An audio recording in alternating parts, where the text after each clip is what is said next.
ಆಗ ಮಗನ್ ಕೇಳ್ತಾನೆ, ಯಾಕಲ ನೀ ಗುಂಡಿ ಆಗಿತ್ತಿದ್ಯಾ ಅಂತ ಕೇಳ್ತಾನೆ.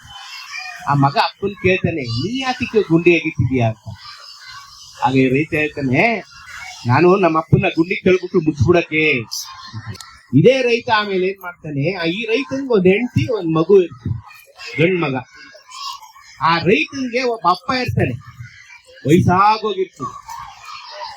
ಈಗ ರೈತ ಹೆಂಡತಿ ಇರ್ತಾಳಲ್ಲ, ಅವಳಿಗೆ ತಮ್ಮ ಮಾವನ್ ಮಾಡಿ ಮಾಡಿ ಸಾಕಾಗೋಗಿರ್ತದೆ ಸೇವೆ ಮಾಡಿ. ಅವಳು ರೈತನ್ ಕೇಳ್ತಾಳೆ ಗಂಡನ್ಗೆ, ನನ್ಗೆ ನಿಮ್ ಮಾವನ್ ಮಾಡಾಕ ಆಗೋದಿಲ್ಲ, ಸಾಕಾಯ್ತು, ಇವ್ನ್ ತಕೊಂಡೋಗಿ ಎಲ್ಲಾರು ಸಾಯಿಸ್ಬಿಡು, ಇವನ್ನ ಕಾಡೊಳಗೆ ತಕೊಂಡೋಗಿ ಇವನ್ನ ಸಾಯಿಸ್ಬಿಡು ಅಂತ ಹೇಳ್ಬಿಡ್ತಾರೆ. ಇವನು ಹೆಂಡತಿ ಮಾತು ಕೇಳ್ಕೊಂಡು ಒಳ್ಳೆಯವನಾಗಿರ್ತಾನೆ ತಾನೇ ರೈತ. ಆದ್ರೆ ಹೆಂಡತಿ ಮಾತು ಕೇಳ್ಕೊಂಡು ಅವ್ರ ಅಪ್ಪಂಗೆ ಕಿವಿ ಕೇಳೋದಿಲ್ಲ, ಕಣ್ ಕಾಣೋದಿಲ್ಲ.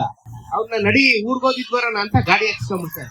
ಅವನ ಯೋಚನೆ ಏನು, ತಕೊಂಡೋಗಿ ಕಾಡಲ್ಲಿ ಎಲ್ಲಾರು ನಮ್ಮ ಅಪ್ಪನ ಕತ್ತಿಸಿ ಸಾಯಿಸ್ಬಿಡೋಣ, ಯಾರಿಗೂ ಗೊತ್ತಾಗೋದಿಲ್ವ, ಯಾರು ಗೊತ್ತಾಗ್ತದೆ ಅಂದ್ಕೊಂಡು ಹತ್ತಿಸ್ಕೊತಾನೆ.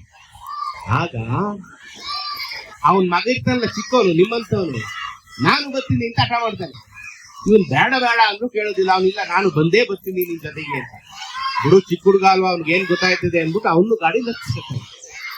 ಹಚ್ಕೊಂಡು ಕಾಡ್ ಕರ್ಕೊಂಡೋಗ್ತಾರೆ. ಕಾಡಲ್ಲಿ ಮಧ್ಯ ದಟ್ಟವಾದ ಕಾಡು, ಬಹಳ ದಟ್ಟವಾದ ಕಾಡು. ಅಲ್ಲಿ ಗಾಡಿ ಒಂದ್ ಕಡೆ ನಿಲ್ಸ್ತಾನೆ.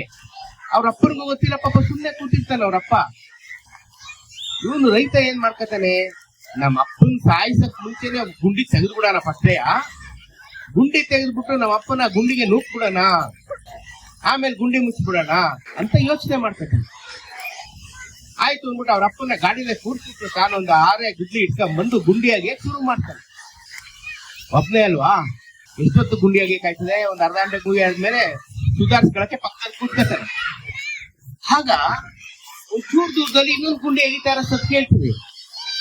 ಅದೇ ಈ ಕಾಡಲ್ಲಿ ನಾನು ಒಬ್ನೇ ಇರೋನು ಅನ್ಕೊಂಡ್ರೆ ಯಾರು ಗುಂಡಿ ಎಗಿತಾವ್ರಲ್ಲ ಅಂತ ಹೋಗಿ ನೋಡಿದ್ರೆ, ಅವ್ನು ಇರ್ತಾನಲ್ಲ ಅವ್ನ ಮಗ ನಿಮ್ಮಂತ ಚಿಕ್ಕವನು, ಅವನು ಒಂದು ಗುಂಡಿ ಎಗಿತಾ ಇರ್ತಾನೆ. ಆಗ ಮಗನ್ ಕೇಳ್ತಾನೆ, ಯಾಕಲ ನೀ ಗುಂಡಿ ಎಗಿತಿದ್ಯಾ ಅಂತ ಕೇಳ್ತಾನೆ. ಆ ಮಗ ಅಪ್ಪನ್ ಕೇಳ್ತಾನೆ, ನೀ ಯಾತಿಕ್ಕೆ ಗುಂಡಿ ಎಗಿತಿದ್ಯಾ ಅಂತ. ಹಾಗೆ ರೈತ ಹೇಳ್ತಾನೆ, ನಾನು ನಮ್ಮ ಅಪ್ಪನ ಗುಂಡಿ ಕಳ್ಬಿಟ್ಟು ಮುಚ್ಚಿಬಿಡಕ್ಕೆ. ಗೊತ್ತಾಯ್ತಾ, ಕೆಟ್ಟದ್ದು ಯೋಚನೆ ಮಾಡಿದ್ರೆ ವಾಪಸ್ ನಮ್ಗೆ ಕೆಟ್ಟದಾಗ್ತದೆ.